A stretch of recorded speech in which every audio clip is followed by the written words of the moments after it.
Bwana Yesu asifiwe. Kwa majina naitwa Pastor Ali Mkwizu. Nimeokoka na mpenda Yesu. Neema ya Bwana wetu Yesu Kristo iendelee kuwa pamoja nasi. Naamini kwamba utaendelea kutufuatilia katika chaneli yetu kwa kusubscribe, kulike na kushare ili wengine waendelee kupokea baraka za Bwana. Tumshukuru Mungu kwa ajili ya yale ambayo tumeyafanya na haya ambayo yanakuja mbele yetu na somo lililoko mbele yetu. Asante Bwana Yesu kwa neema yako. Asante Bwana Yesu kwa ulinzi. Tunasema ni asante siku ya leo ambayo Bwana umeweza kuweka mkono wako juu yetu, na tunasema tunashukuru hata kwa vipindi ambavyo vimepita, kwa yale mengine ambayo yalikuwa yamefanyika tangu kipindi cha nyuma asubuhi mpaka saa hii. Neema yako ikaendelee kuwa pamoja nasi. Tunaomba ukaendelee kutulinda. Tunaomba Bwana ukaendelee kuonekana, simama pamoja nasi. Tunasema ni asante kwa ajili ya majira haya. Asante kwa ajili ya mtazamaji wangu huyu ambaye anaendelea kunifuatilia katika chaneli hii. Naomba Bwana uende ukambariki. Naomba ukamjaze. Naomba ukampe nguvu, uweza ambao Bwana utaweza kumsaidia katika maisha yake. Mbariki shambani kwake, mbariki kazini kwake. Naomba Bwana somo hili likamfungue ufahamu na kujua yale ambayo yamewekwa katika kitabu hiki kitakatifu. Neema yako Bwana wetu ikawe pamoja nasi, ni katika jina la Yesu Kristo, amen. Kwa wakati huu tutakwenda kutazama somo letu la ubatizo. Ubatizo watu wameuchukulia ni jambo dogo sana ama jambo jepesi sana. Kwa leo tutazungumza kwa kifupi, lakini kwa kipindi kijacho tutalifafanua kwa upana zaidi na kwa ndani zaidi, kwa sababu ya neno moja. Mungu mwenye uwezo, Mungu mwenye mamlaka ametupa nguvu na uweza na fahamu za sisi kufikiri na kutambua. Naweza kusema ubatizo uko aina nyingi katika imani zetu. Kuna wanaobatiza watoto, kuna wanaobatiza kwa kunyunyiza kichwani, kuna wanaoruka bendera, kuna wanaoruka moto, kuna wanaobatiza baada ya miaka 12. Hiyo niliona mahali na pia ilistaajabisha. Mtu anahitaji kubatizwa leo, kuzaliwa mara ya pili. Kama Nikodemo alivyomfuata Yesu ule usiku wa manane, lakini tunaona mtu anaambiwa mpaka baada ya miaka 12 ndipo ataweza kubatizwa.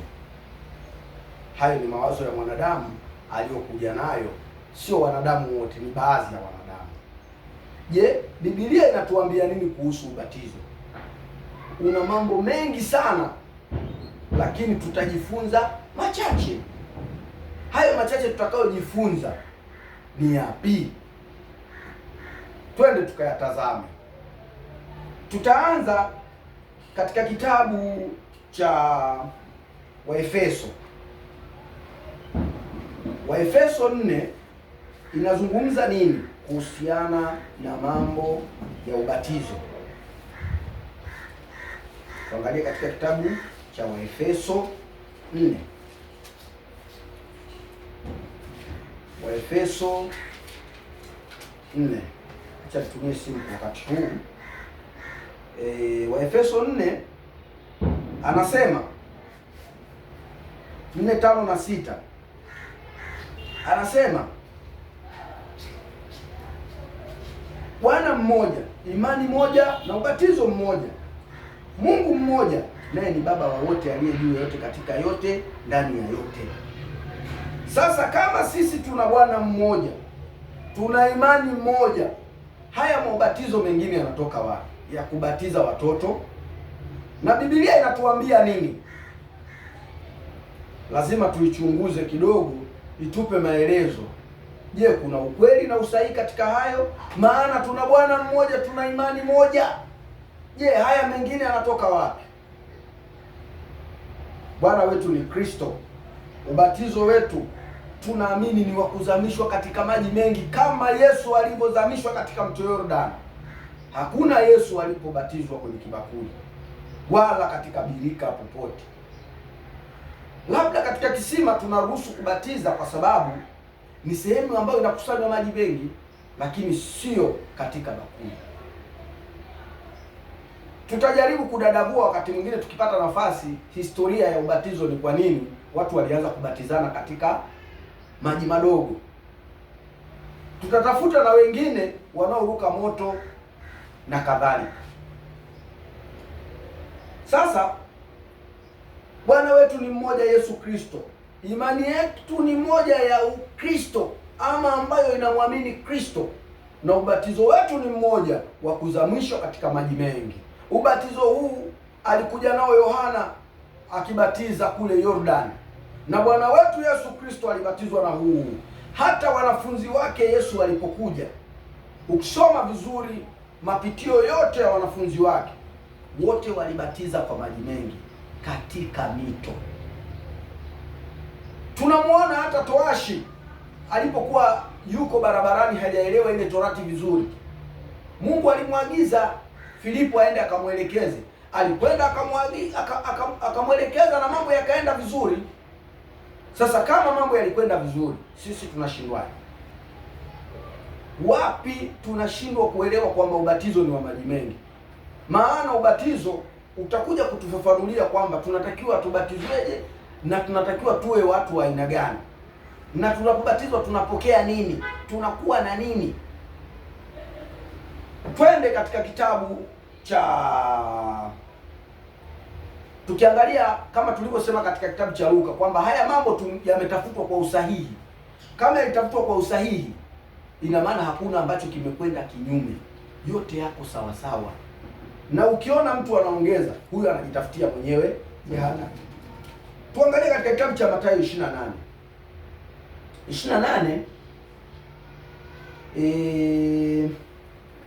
Mathayo 28:17 anasema, nao walipomwona walimsujudia, lakini baadhi yao waliona shaka. Sasa wanafunzi walisujudu kwa sababu wengine tayari walikuwa washakuwa na ufahamu wa kujua kwamba Yesu ni nani. Huyu Yesu watu wanamtazama kwa tofauti, lakini huyu Yesu kuna siku tutakuja tumzungumzie kwa namna alivyo mkubwa, alafu ndipo mtakuja kuelewa kwamba kwa nini hawa wanafunzi wengine walipomuona walimsujudia. Ndio maana Petro alipoulizwa wanasema ni nani, Petro alijibu majibu mazuri, akamwambia hukujibu kwa fahamu zako, bali Roho ndiye aliweza kukufafanulia hayo. Sasa kama ameweza kufafanuliwa, anasemaje mstari unaoendelea? Mstari wa 18 anasema, Yesu akaja kwao akasema nao akawaambia, nimepewa mamlaka yote mbinguni na duniani.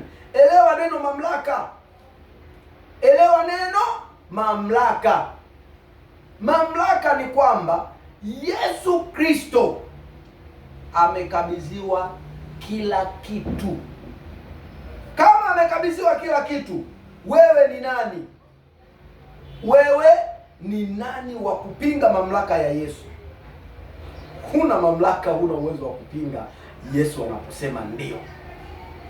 Ndio maana katika kufanikiwa, Mungu akisema ndio, mwanadamu hata aseme hapana, haiwezi kutokea hiyo. Utafanikiwa tu na Mungu atakubariki na utapokea baraka zake. Sasa anasema elewa neno mamlaka kwanza. Ninapozungumza neno mamlaka, ni kwamba ana mamlaka ya mbinguni na duniani, maana mamlaka haya amepewa. Mamlaka haya yanampa Yesu kufanya jambo lolote.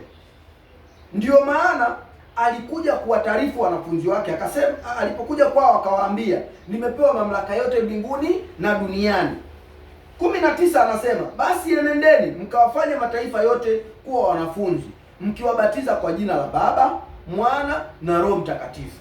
Kwa hiyo kumbe mamlaka ukishapewa, unakwenda kubatiza kwa jina la Baba, Mwana na Roho Mtakatifu. Na hawa sio watu watatu wala sio vitu vitatu. Huyu ni Mungu mmoja. Tutakuja kutafuta siku ufafanuzi wa hivi vitu ili kusiwe na mkanganyiko kidogo. Hivyo tubatize kwa jina la Baba, Mwana na Roho Mtakatifu. Na Yesu muda huo anawaambia hayo, alishawaambia kabisa, tangazo amelitangaza kwamba mamlaka yote ya mbinguni na duniani nimepewa mimi. 20 anasema, na kuwafundisha kuyashika yote niliyowafundisha, kumradi, na kuwafundisha kuyashika yote niliyowaamuru ninyi, na tazama mimi nipo pamoja nanyi mpaka siku zote za ukamilifu wa dahari. Mpaka mwisho wa dunia Yesu atakuwa pamoja na sisi. Twende tukafanye wanafunzi, hubiri Injili. Luka 1:16 anasema, sionei haya Injili, maana ni neno, ni neema iletayo wokovu hiyo. Kwa nini uwe na woga? 16 anasema hii katika kitabu cha Luka.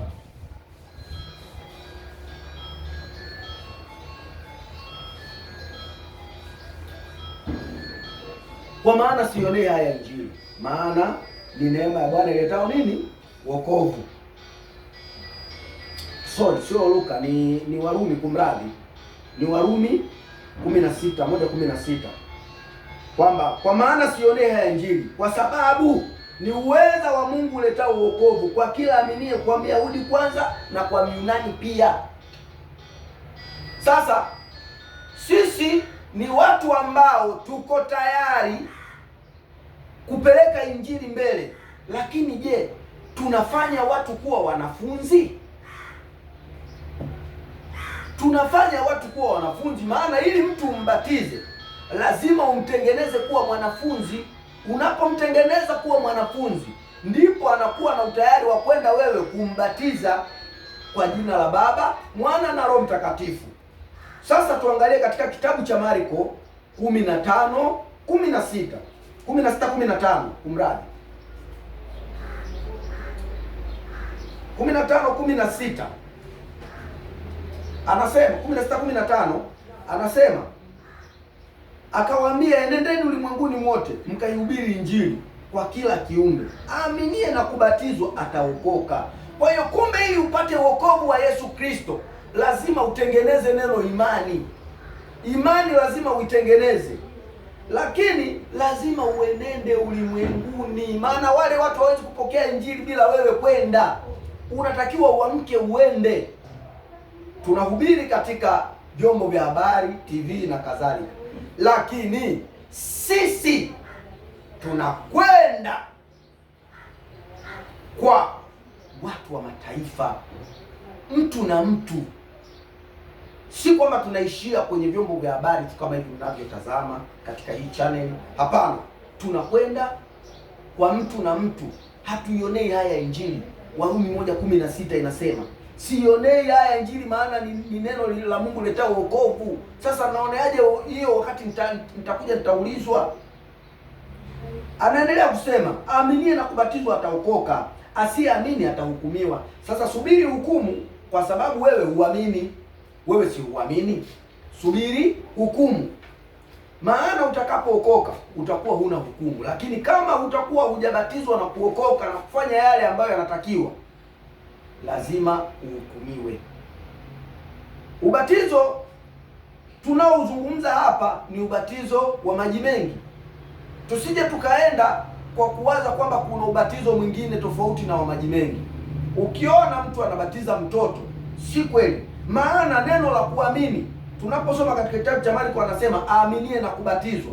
Kuna tendo la imani. Unapombatiza mtoto, mtoto anaamini nini? Mtoto haamini jambo lolote, lakini mtoto huyo hawezi kuamini kwa sababu hana atakachokifanyia kazi. Kwa hiyo wewe unatakiwa uamini ili ubatizwe, ili uamke kuwa mwanafunzi wa Yesu, uende ukatende kazi. Sasa ukiendelea hapa anasema, na ishara hizi zitafuatana na hao waaminio, kwa jina langu watatoa pepo, watasema kwa lugha. Sasa haya, mtoto mdogo anaweza kutoa pepo? Mtoto mdogo anaweza kumkemea mgonjwa ambaye ameelemewa na mapepo hapo, kwamba pepo toka kwa jina la Yesu na kuamuru? Mtoto bado hajawa na hayo mamlaka. Hayo mamlaka tunayo sisi watu wazima, au watu ambao tumefikia umri fulani. Neema ya Bwana iko pamoja nasi, tunaamini kwamba jambo litatendeka. ishara hizi zitafuatana na hao waaminio. Kwa jina langu watatoa pepo, watasema kwa lugha mpya, watashika nyoka, hata wakinywa kitu cha kufisha hakitawazuru kabisa. Yaani hata unywe sumu ukiwa una imani thabiti, sumu inayeyuka rafiki yangu.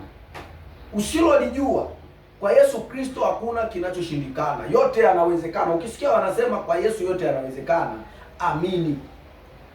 Hata ukinywa kitu cha kufisha hakitakuzuru. Ukishakubali, ukawa umebatizwa kwa maji mengi, ukawa ni mwanafunzi wa Yesu na ukawa unatembea na Yesu, unashika amri 10 za Mungu, wewe ni mwanafunzi kamili, na hakika haya yanayosemwa hapa utaishi nayo katika maisha yako.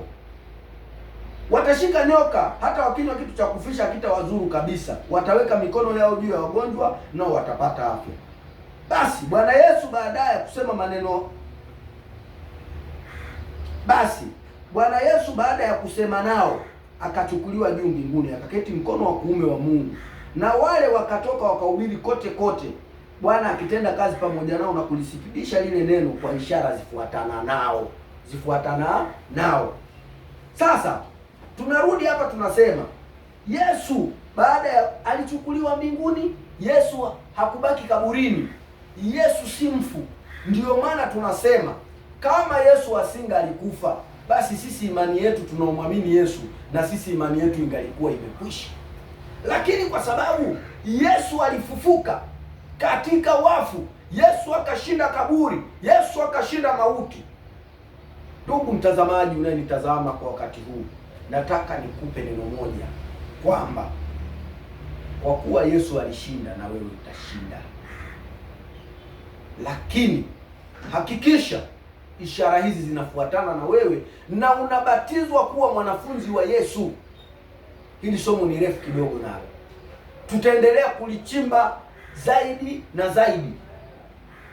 Mimi naweza kusema Yesu akawapa taarifa wanafunzi, akachukuliwa juu mbinguni. Lakini ukiendelea hapa anasema mstari wa 20, na wale wakatoka wakahubiri kote kote, Bwana akitenda kazi pamoja nao na kulithibitisha. Ndiyo maana nikasema baada ya kutoka chuo sijalala, naendelea kufanya kazi. Maana baada ya Yesu kuondoka tulitegemea wanafunzi walale. Wanafunzi wangelala injili isingefika huku. Maana imeanza Yerusalemu, Uyahudi, Samaria, mpaka miisho ya nini? Ya dunia. Na leo hii tunapokea injili kwa sababu wenzetu hawakulala. Ndiyo maana tukisoma hapa katika mstari wa 20 anasema na wale wakatoka wakahubiri injili kote kote. Sasa sisi tunalalaje? Inabidi mimi na wewe tutoke kote kote, twende tukahubiri injili ya Bwana wetu Yesu Kristo, injili iletayo wokovu, injili iokoayo. Ndio hapa anaendelea kusema Bwana akitenda kazi pamoja nao na kulithibitisha lile neno kwa ishara zifuatana nao. Kwa hiyo sisi ishara hizi zitafuatana na sisi, kwa sababu tutakuwa tunakwenda sawa sawa. Je, ni kweli sisi tunafanya sawa sawa? Twende tukahubiri injili. Tukishahubiri injili, tubatize watu kwa maji mengi. Tubatize kwa maji mengi. Ukiona mtu anafanya tofauti, basi huyo hayuko na Yesu. Huyo ana mafundisho yake binafsi. So tukisoma katika Wakolosai 2 anasema mkazikwa pamoja naye katika ubatizo, na katika huo mkafufuliwa pamoja naye kwa kuziamini nguvu za Mungu aliyemfufua katika wafu. Nanyi mlipokuwa mmekufa kwa sababu ya makosa yenu na kutokutahiriwa kwa miili yenu, aliwafanya hai pamoja naye, akiisha kutusamehe makosa yetu.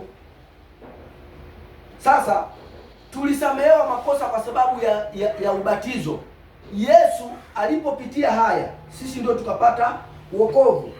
Kuna mambo mengi ambayo tunatakiwa tuyapitie ili tuwe tunaiga mifano ya Yesu. Maana maandiko mengine hapo yanasema tukazikwa naye, tukafufuliwa naye.